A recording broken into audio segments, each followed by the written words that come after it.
रहे थे काउंटर, उनके ऊपर एफआईआर हो गया। वो उनका क्या मतलब है? वो तो नोट को सीधा करके उसको थक्की लगाते थे, थक्की लगा के उसको गिन के बंडल बनाते थे, रबर बैंड लगाते थे। उसके बाद जो चोरी होती थी उसके बारे में बताओ ना। और जो चोर होता है ना, उस चोर का भी अपना कैलिबर होता है। जो ये नोट को सही करके और थक्की लगा करके गिनने वाला है, वो अगर चुराएगा भी कितना चुराएगा? 10-20 नोट चुरा लेगा। जो बड़ी चोरी है वो तो बड़े लोग करते हैं। उस बारे में क्या है? उस बारे में तो कोई एफआईआर ही नहीं है। 8 लोगों पर एफआईआर हो गई है, जब तक आएगा नाम। हाँ, वही तो कह रहे हैं कि 8 लोगों का एफआईआर हो गया। वो केवल गिनने वालों के ऊपर हो गया।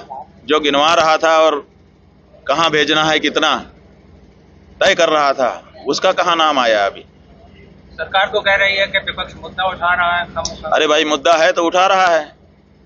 कोई अपने घर से बनावटी मुद्दा है? आखिर आपने इतनी जांच के बाद पहले ही दिन एफआईआर करनी चाहिए थी। अज्ञात लोगों के नाम कर देते, लेकिन एफआईआर तो होती। लेकिन आपने एफआईआर नहीं किया। आखिर जांच के बाद आपको कहीं ना कहीं एफआईआर करनी पड़ रही है ना। तो विपक्ष जो है कोई अपने घर से कल्पना करके मुद्दा उठा रहा है, जब उसको पूरा मौका आपके लोगों ने दिया है तब उठा रहा है। विपक्ष का काम है कि अगर कहीं गड़बड़ी हो रही है तो उसको रेखांकित करे। अच्छा है कि विपक्ष कम से कम ये कर रहा है, नहीं तो वो भी अगर इसी में अपना हिस्सा लेकर के चुप हो जाता तो हम लोग क्या करते? हम स्वागत करते हैं ऐसे कदम का। तो ये सब कुछ 24 नवंबर 2024 को यहाँ एक धार्मिक स्थल है, उसका निरीक्षण हुआ था, उसके बाद ये हुआ है। ठीक है, हमारा ये कहना है कि योगी की सरकार जब काशी में हमारे पौराणिक मंदिरों को तोड़ तोड़ करके फेंक देती है और उसकी मूर्तियां फेंक देती है, तब आप लोग ये प्रशंसा नहीं करते हैं कि इन्होंने बड़ा अच्छा काम किया।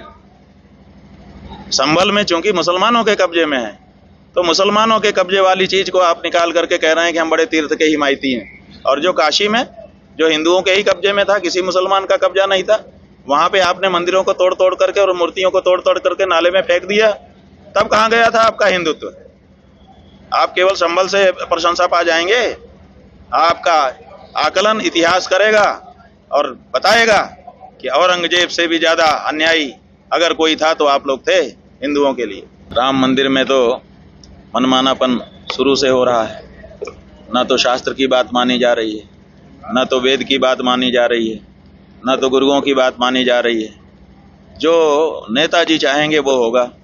तो नेताजी ने जिन जिन को चाहा कि ये लोग ट्रस्टी बन के वहाँ बैठे हैं और हमारी ओर से मैनेजमेंट संभालें, साधु संतों को तो दूर कर दिया गया, पंडित पुजारियों को उसमें रखा नहीं गया, तो उनके कार्यकर्ताओं का ट्रस्ट बनाया गया।